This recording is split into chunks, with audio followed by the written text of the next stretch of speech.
Olá, seja muito bem-vindo a mais uma aula do curso OKR Definitivo da Amo de Trabalho. Nessa aula eu gostaria de responder algumas das principais dúvidas que eu recebo com relação à metodologia OKR e também aproveitar e dar algumas dicas com relação a essas dúvidas, tá legal? Vamos lá então?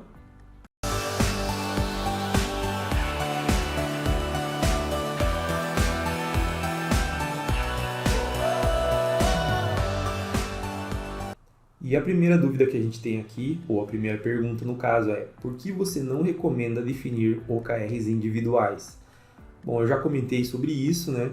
Mas a verdade sim é que a maioria das empresas, quando testam a utilização de OKRs individuais, elas acabam desistindo porque elas percebem que, além deles serem redundantes, eles trazem muita complexidade, tá? Então, eles, além deles complicarem, eles ainda passam uma situação, uma impressão, né, para as pessoas de que os OKRs eles vão ser uma nova forma de controlar a performance individual, tá? E não é esse o objetivo da metodologia, tá? E sim fazer com que as pessoas trabalhem juntos, né, para atingir objetivos grandiosos.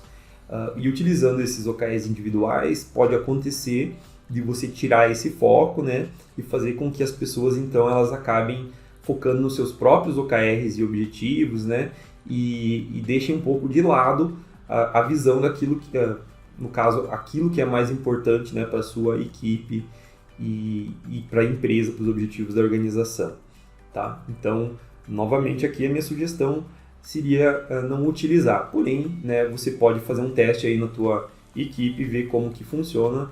E caso funcione para você, tudo bem, faz parte. Eu acho que o importante aqui é só, né, tirar algumas dúvidas e dar algumas dicas, e essa é uma das dicas que eu dou, né, de que não vejo necessidade na utilização dos individuais, tá? E eu acredito que utilizando iniciativas e os OKRs de times é uma forma muito mais legal de se trabalhar, tá legal? Tá. Como sei o que é um OKR estratégico e o que é um objetivo, né, um OKR tático? O objetivo estratégico é aquele objetivo, então, que o horizonte dele é de um ano, tá? E ele sempre vai ser, por se tratar de um objetivo estratégico, da organização. Então, é o objetivo da empresa com um horizonte ali de um ano, tá? E é um objetivo também que toda a empresa, né, vai buscar, ou seja, por ele ser um objetivo estratégico ou, né, um dos objetivos estratégicos, é uma coisa que toda a empresa vai buscar atingir. E o objetivo tático, ele vai ter um horizonte um pouco mais curto, né, que é de 3 meses, e ele vai sempre pertencer a uma equipe ou um departamento, aí vai variar de acordo com o tamanho da tua empresa, a forma como você quer, né, trabalhar. E o objetivo tático, né, ele é criado sempre após o objetivo estratégico, para justamente ser uma forma das equipes entenderem como que elas podem contribuir para alcançar o objetivo estratégico. Então, eu trouxe um exemplo bem simples aqui, tá? Um objetivo estratégico a nível de empresa seria tornar a empresa saudável financeiramente durante a epidemia.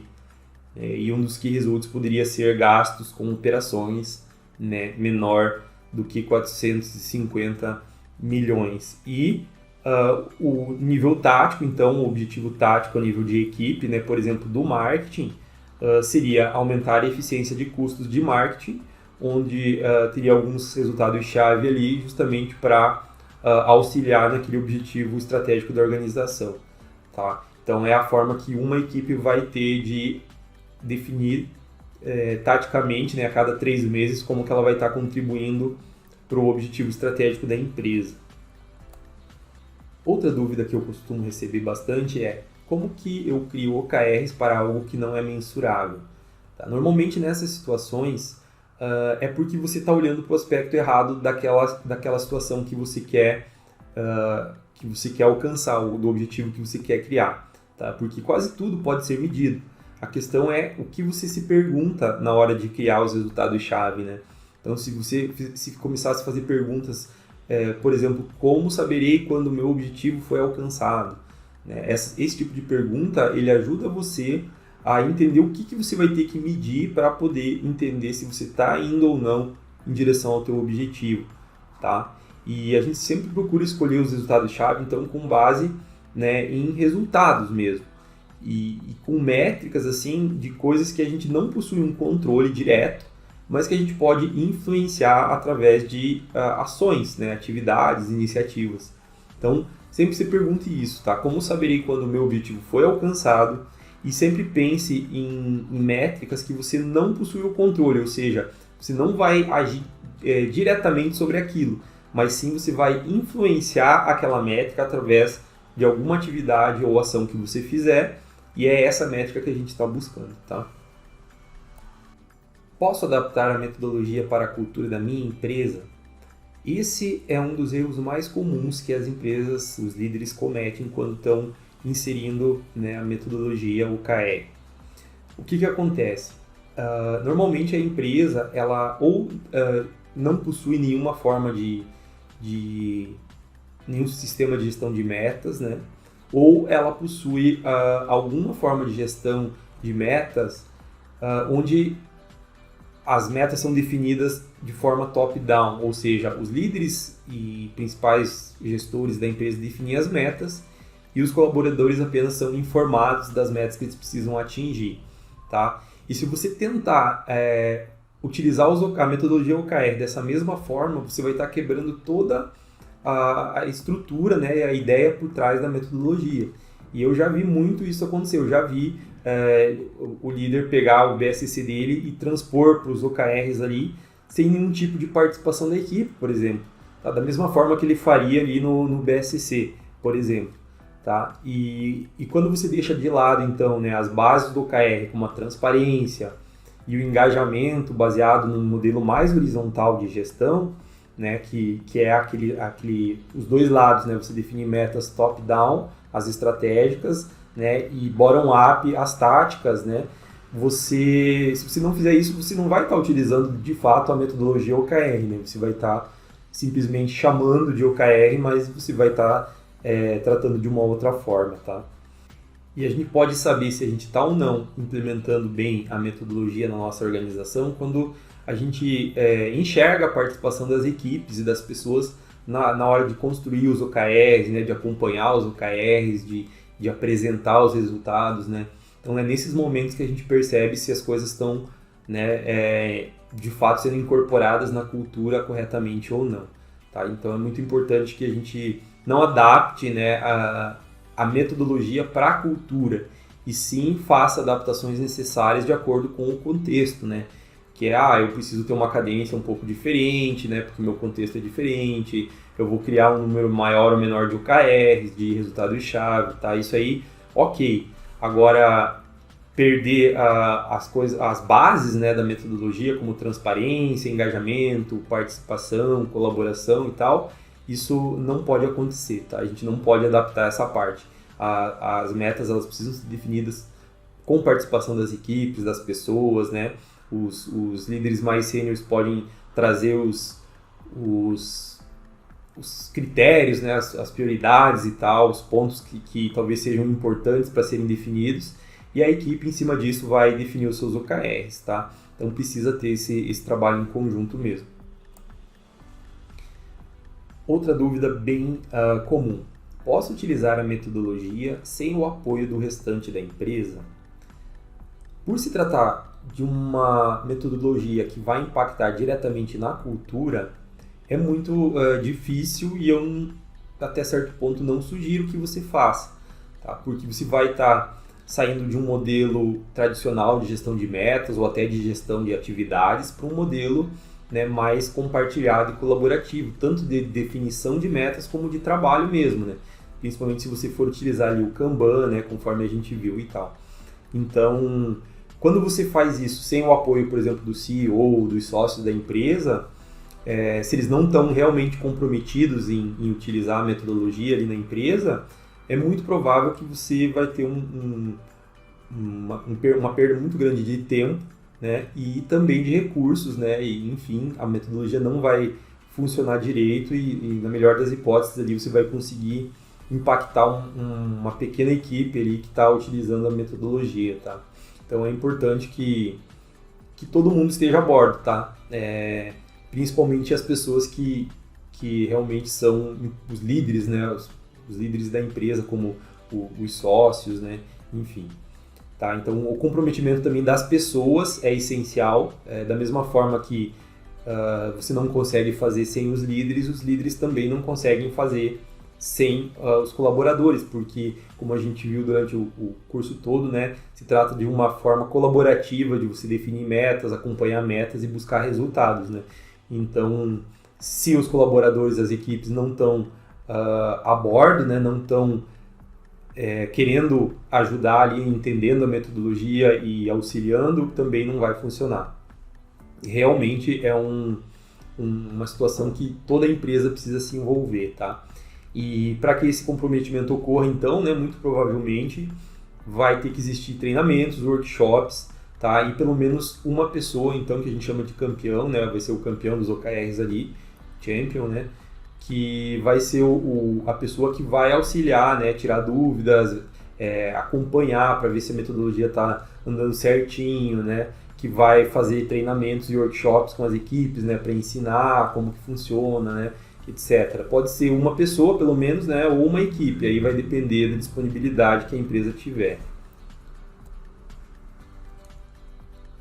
Tá? Em que devo me basear para criar os primeiros OKRs? Tá? Essa também é uma dúvida frequente. Nas diretrizes culturais, tá?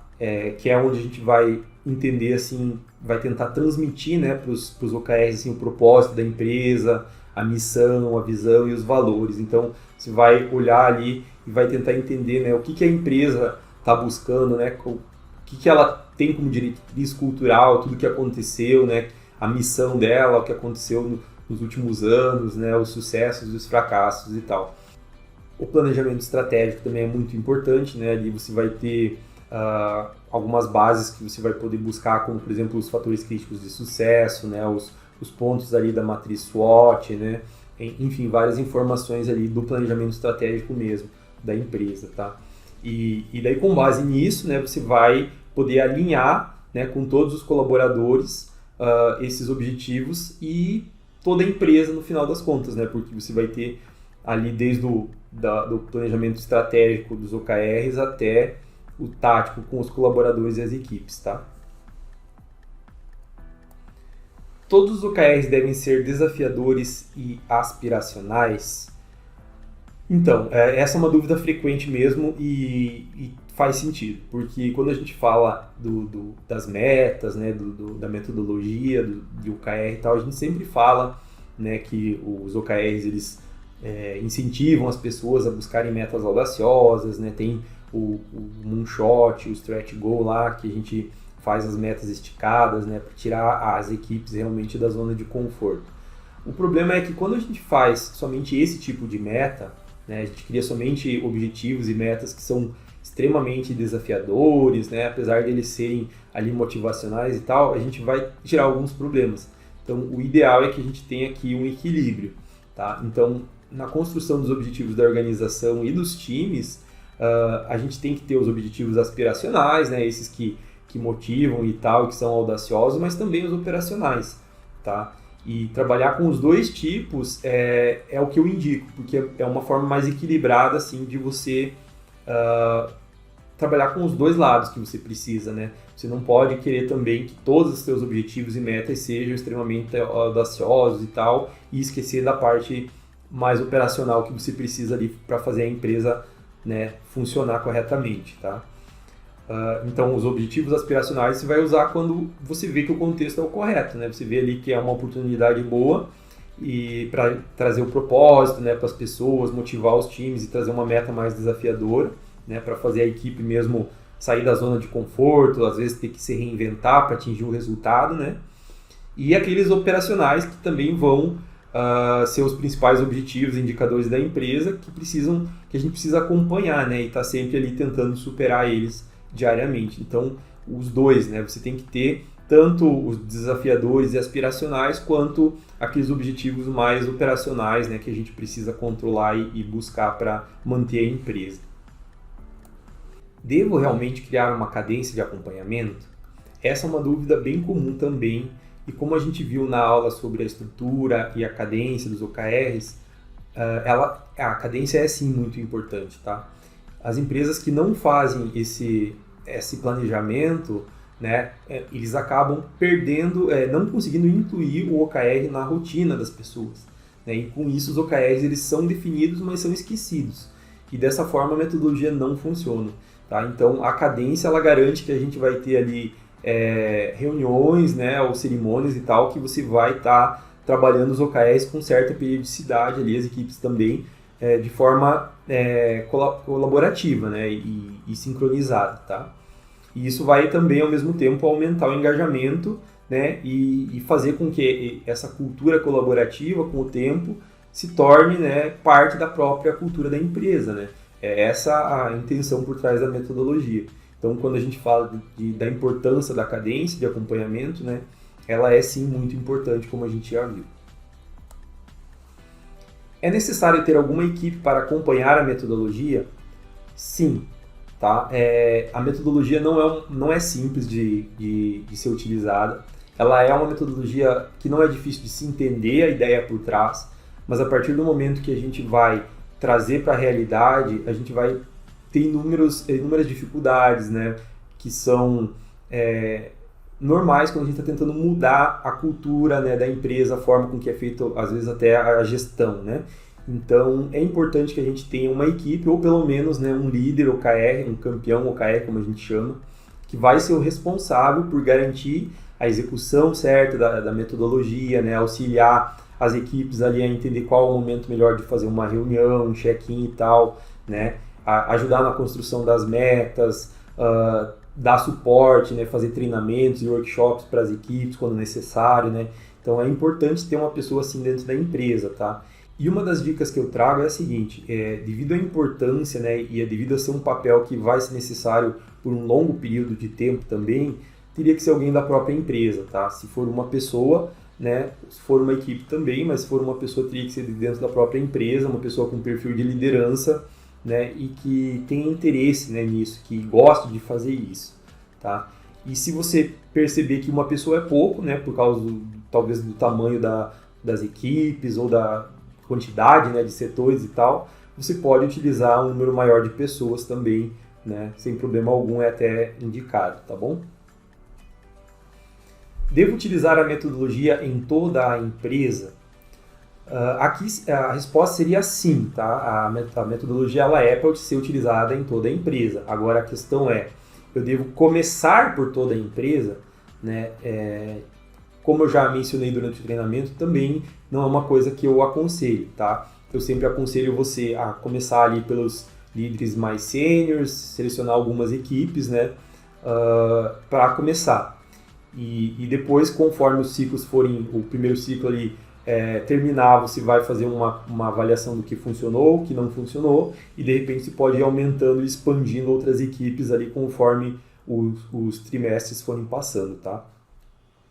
Outra coisa bem comum assim é que a gente dificilmente consegue fazer a metodologia rodar certinho no primeiro ciclo, tá? O primeiro ciclo ele vai ser um ciclo cheio de dúvidas, né, de coisas que a gente vai errar e vai ter que aprender. Então, normalmente, o mínimo ali para a gente trabalhar seriam 6 meses, né? Ou seja, 2 ciclos de 3 meses. Tá? Então, é mais um motivo ali para a gente não começar por toda a empresa. A não ser, claro, né, que seja uma empresa bem pequena ali, que não faça sentido você ter um trabalho maior, né, e que faça mais sentido você fazer tudo de uma vez só, com uma equipe menor e tal. Então, nesse caso, sim, você pode fazer em toda a empresa, tá? Tomando os cuidados necessários, como a gente já viu, né? E sempre tentando, a cada ciclo, entender o que deu certo, né? O que não deu e melhorando. Como vincular bônus a OKRs, tá? Que também eu não recomendo, justamente porque, da mesma forma que eu não recomendo a utilização dos OKRs individuais, eu acho que quando você vincula bônus diretamente, né? Ou seja, se eu atingir o OKR eu ganho bônus, e se eu não atingir eu não ganho. Quando a gente faz um vínculo desse tipo, a gente acaba distorcendo um pouco a ideia por trás da metodologia, tá? Por quê? na metodologia OKR, você não alcançar 100% dos seus resultados-chave é tão importante quanto você alcançar eles. Porque o objetivo, justamente como a gente já viu, é você fazer com que as equipes elas tenham que se reinventar, né, sair da zona de conforto para alcançar um objetivo mais grandioso. Só que quando a gente não alcança esse objetivo, não significa que a gente fracassou. Significa que a gente atingiu um bom resultado, justamente porque a gente já tinha definido, né, um resultado que era mais audacioso, por exemplo.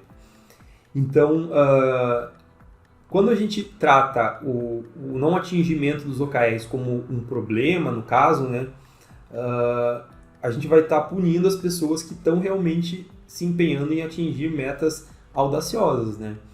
Então, o baixo desempenho ele tem que ser visto como uma oportunidade para discussão e talvez mudar uma direção, né? A direção que a gente tá indo, né? A gente viu ali que as iniciativas não estão dando certo e a gente não conseguiu atingir os resultados, então, para o próximo ciclo a gente aprendeu e agora a gente vai mudar para tentar buscar atingir novos objetivos, né?